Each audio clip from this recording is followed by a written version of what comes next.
అందరికీ అన్నం పెట్టు, భేదం చూపకుండా అని. ఆహారం పెట్టేటప్పుడు ఎవరు ఏమిటి అన్న ఎటువంటి భేదం చూపరాదని మహాస్వామి వారు చెప్పేవారు. రాత్రిపూట దొంగలకు కూడా ఆహారం అందించే ఒక కేరళ సాంప్రదాయం గురించి ఎప్పుడూ తెలిపేవారు. కేరళలోని చెరుక్కున్నం అన్న ప్రాంతంలో ఉన్న అన్నపూర్ణ దేవాలయంలో ఈ పద్ధతి ఉంది.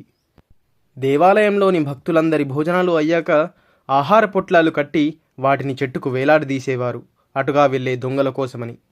సంగం సాహిత్యంలో ఉదయన్ చేరాలదన్ అన్న చేరరాజు మహాభారత యుద్ధ సమయంలో పాండవులకు కౌరవులకు ఇరుపక్షాల వారికి అన్నం పెట్టి పేరుం సోట్రు చేరాలదన్ అన్న పేరు ఎలా పొందాడో తెలిపేవారు. వేటగాడైన కన్నప్ప శివునికి ఆహారం పెట్టాడు.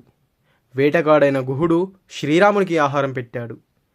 ఇక్కడ శ్రీశైలం అడవులలో ఉండే చెంచులు పరమాచార్య స్వామి వారిచే ఆహారం పొందారు.